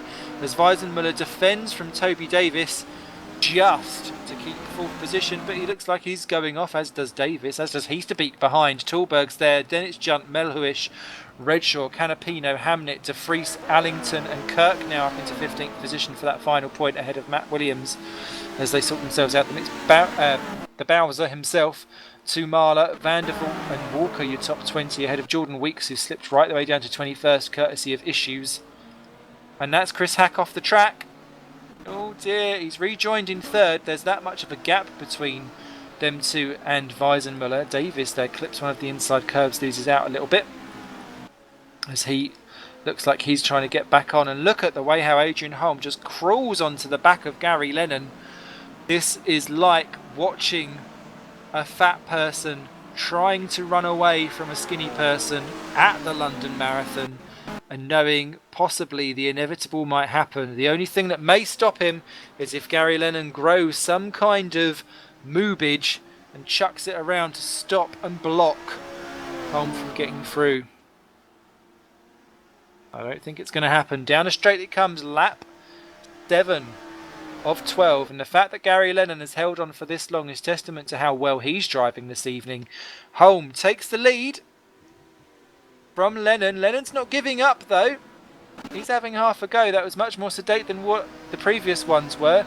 Davis on Weisenmuller, and Weisenmuller does exactly what he done last time and defends just about. There's more contact between Weisenmuller and Davis. They've got to be careful though. Chris Hack looks like he's struggling and that they're reeling him in slightly. Heasterbeek, Tallberg, Junt, Melhuish and Canapino are all with them, as is Redshaw. And it's a gap back to Hamnet, De Vries, Allington and Kirk. Lennon not done on Holm. He's taken a slipstream, having a little bit of a late breakdown at the end of the straight, but there's nothing really doing. And Heasterbeek has half a look at Davis, who now can't just attack. He needs to defend. He's out on the outside curb. That will allow Heasterbeek half a go for 5th position. But there's now a lot doing there. Sven De Vries just takes Harley Hamnet for 12th and 13th as well behind the scenes. Everyone else looking not too bad. Lewis McGlade and Ryan Walker both off the track as they battle over 29th. It's all going on though. Gary Lennon again onto the back of Adrian Holm. He's using the slipstream beautifully. He's going to have a go, I think, down to the final corner, but Holm just gets a little bit later on the brakes. Gary ain't letting this one go.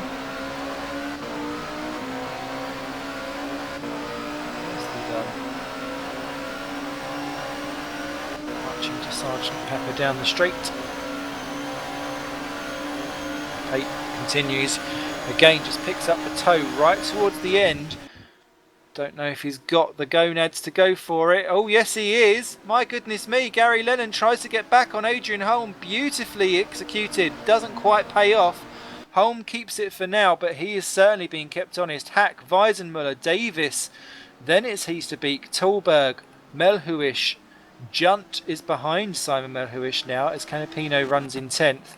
Redshaw, oh, that's Hamnet off the track. He's going to lose out to Sven de Vries, who's only just got back past him. No, he keeps the position. And look at Matthew Allington trying to go 3 wide on that one. That could be an issue as Lennon has another look for the lead. Yeah, David Junt having to defend from Canapino for 9th and 10th. They go side by side and David Junt just runs out wide, pushes Canapino off with him. Bart de Vos has left the game. That is a disconnection for Bart, sadly. He joins Joshua Anderson, who's just retired as well with a crash. So it's a shame for everyone's favourite Northerner. That is a something, a ratherer. As Melhuish runs out wide in 8th position. Holm still not able to break Lennon. He's just managing to keep enough in the slipstream to make sure that he's there. And Weisenmuller now is right on the back of Chris Hack. This could be interesting down the straight. Or to use a certain F1 commentators thing, Weisenmuller's getting interested. Surely everyone's interested in an F1 race. It's one of the worst lines you could possibly say. Weisenmuller though down the inside, and that looks like a podium. Look at Heasterbeek having a slingshot down as well on Davis behind. Davis keeps it, but Weisenmuller up to 3rd, and that's only going to put more pressure on everyone as Chris Hack has half a little attack down at turn 3, but he's got Davis now to contend with as they filter themselves out. Giuseppe Ranieri takes Mike Bell for 23rd position down at turn 1. 33 drivers remain in this race. As who's that? That's Davis having a go at Hack, and he's done it. Is that too deep though? Way too deep. Goodness me. Get out the George Foreman, you're going for deep grill. As he rejoins in 7th position, still off the track. You could see Tolberg coming there and wisely took evasive action. Good thinking there from Toby. Rejoins in 9th though, and it's running out of time there. So Weisenmuller, Hack, Heasterbeek, Tolberg, then Davis. Melhuish is still ahead of Canapino, who's got round Junt. Then it's Redshaw. Sven de Vries, Harley Hamnet. Allington's just ran off the road but is still in 14th. Ahead of Kirk, who's still got Williams, Brewster and Tumala with him. With Vandervoort and Weeks rounding out your top 20. And that looks like Heasterbeek has got round Hack. Indeed he has. But Chris Hack trying desperately to get back through as Holmer extends his advantage to a 2nd over Lennon up front. But it looks like that Mazurek of Chris Hack doesn't quite have the straight line speed suction that his teammate has. Brakes very late for one, but Heasterbeek has the inside and just holds him off. Davis under attack from Tolberg. He takes him round the outside. Nicely done there by Toby. Vespa lives to fight another day in 7th. Canapino's got round Melhuish for 8th position. The Vodball Racing takes the Nijo. But I think Simon can be very proud of the fact that he's still battling around in the top 10. Redshaw's got round Junt as well. So the Scuderia Basilia car slowly being popped down the order as well. Then it's de Vries, Hamnet, Allington. Kirk still leading that little gaggle from 15 to 18 as well. As Canapino has to defend from Melhuish, but does so in... Further back, other battles, we've got Paul Joseph and Tom Jacobs over 21st and 22nd position. Chris Williamson and Lewis McGlade over 25th and 26th. And that's Giuseppe Ranieri off the track again in 29th as he gets overtaken by Jonathan Atterclent. So an interesting one. Tyrone Frith's in the pits for TTF Racing. That drops him to last position. Badly, obviously repairing some damage. As Toby Davis is under attack from Tolberg. No contact. Particularly. Davis keeps that 6th position on lap 11 now of 12. 2 to go, the penultimate one of the evening. Tolberg to me looks like he's sizing up Toby for a little bit of a turn 1 Tolberg. And Tyrone Frith is just exiting the pits into all of this. That could make for a tricky situation down at turn 1. Tyrone gets well out of the way. Great driving there, Tyrone. Well done. Davis keeps 6th position. Tolberg is in 7th. Canapino, Melhuish, Redshaw, Junt and de Vries all in a massive gaggle. Oh, James Kirk side by side with Matthew Williams for the final point, and there's contact. Matthew Williams smacks into the back of Kirk. That wasn't very nice. And he does it again on the exit. This isn't pinball. But there we go. Brewster, they're just taking a watching brief, thinking I'm waiting for that to all end in tears, as Redshaw has a go at Melhuish for 9th and 10th. Melhuish defends. De Vries doesn't just lap Tyrone, who is the singularly lapped driver. And Tom Jacobs in 22nd is just passing Paul Joseph for 21st. Nicely done towards the latter end of the points. Let's look at how dark this track is as Weisenmuller goes extra defensive on Heasterbeek for 3rd and 4th positions. Is that going to make him an awkward angle for the final turn? Heasterbeek was ahead under braking, but Weisenmuller has the inside line, chops him off. They're both on the curb though, and look at Chris Hack. He's not done yet. Gets round Heasterbeek. He's going to pull himself out so he doesn't get boxed in. Everyone knows Giovanni Lavargi for one thing only, apart from being Johnny Carwash, and that was the old boxy in technique. 3 wide as they go down for the final lap here this evening at Bahrain. 4 wide as they go nuts. Toby Davis looks like he's been hit from behind. Is he going to stop in time? Oh, only just. Weisenmuller keeps the position for now. Davis wins out though, because he's ahead of Tallberg. Hack down to 6th. Well, Heasterbeek loses out and drops down to 7 as there's more contact between the 5 drivers, sorry. Canapino and Redshaw have got ahead of Melhuish, who's down to 10th at the back of all this. My goodness me, how's this going to happen down as Chris Hack has a little luke at Tallberg, but he can't quite do it. Saved that one for a last corner effort. As Sven de Vries and Simon Melhuish have come to blows. Melhuish is off the track. He's in the barriers. He's got back going again, but sadly that's going to be towards right the back of the field. He nearly collects his Allington as they go 3 wide. And look at Weisenmuller's off. Toby Davis takes it. Weisenmuller's off the track. Chris Hack's having a go for it. There's all kinds of weird angles. Weisenmuller does none of the racing line, none of the racing track. Rejoins in 4th position with avoidance action. It's all kicking off as Adrian Holm exits the final corner, and my goodness me, he's had to work for it, but beautifully done. THR get another win with Adrian Holm. He takes it, no cracking under pressure there. Beautiful second for Gary Lennon, fantastic job, well deserved. Toby Davis from the back of the grid to 3rd, you can't ask for better than that. Superb driving. Weisenmuller 4th position, that's more like the result he deserved in race 2. Chris Hack, well done to 5th. He looked like he was going to drop down earlier, but he managed to keep it together. Then it's Ruud Heasterbeek 6th. Canapino is 7th. Redshaw is 8th. Tallberg down to 9th. Really lost out at the end there. Ben de Vries grabbed 10th position. Harley Hamnet 11th. Simon Melhuish down to 12th. Matthew Allington gets points for YTF1 finally in 13th. David Junt, more for him in 14th. And Cameron Brewster grabs the final point in 15th for Playseat Racing. Just outside the points and losing it on the last lap, James Kirk. Then Matthew Williams 17. Tom Vandervoort 18th, no points for him again. Jordan Weeks 19th outside the points and blaming him already and talking before the race is over. Not good, Jordan. Michael Tumala 20th. Tom Jacobs 21st. Paul Joseph 22nd. Mike Bell 23rd, no points again. McGlade 24th, he scored though this evening. Philip Morby 25th for play seat. Chris Williamson 26th, good race for him in the second Indonesia. Ahead of Ryan Walker. Then Jonathan Asserclinth, who finished all the races. As did Paul Watkins after a pit stop, still coming 29th. Florian Engel comes home 30th after an interesting evening for him in the Walters Automotive. JJ Wang 31st, 2 out of 3 ain't bad. Giuseppe Ranieri, no points this evening, crazy stuff. And last of the unlapped drivers in 32nd. Tyrone Frith, 1 lap down for TTF, comes home 33rd. Your retirements: Bart de Vos, Joshua Anderson, Eric Strain, Martin Palm, and David Nannon didn't even get connected to the grid. And my goodness me, that was a level of racing that you don't get to see very much out there. It was a pleasure for us to give it to you here on GPVWC, courtesy of Simrace TV.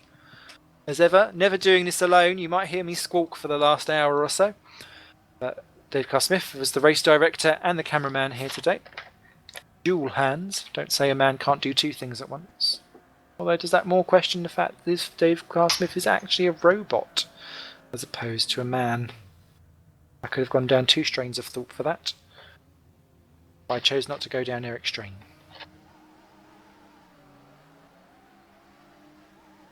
Going to see if anyone's going to pop in for a quick chin wag of the broadcast crew. Thank you very much for your tweetums. Thank you very much to Ben Willis and to Joe Coffin. And to whoever sent me those disturbing rainbow pony plugs.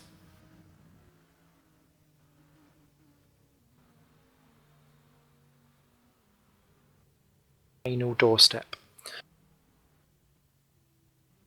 So,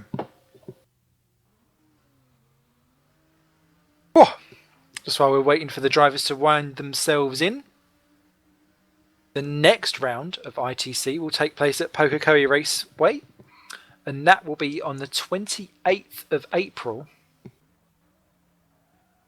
Again, same time, same place, same broadcast crew. Coming at you!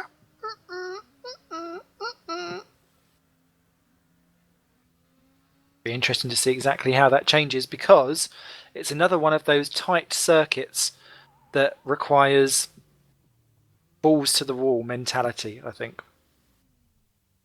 Plenty of places to overtake, and a big gigantic straight as well. So you'd think it worked well for THR here, it could very well work well for THR there. Let's kick off with the interviews. Whilst we're just waiting for the last couple of stragglers, we have Adrian Holm in the house. Well done, Adrian. Thank you. Woohoo!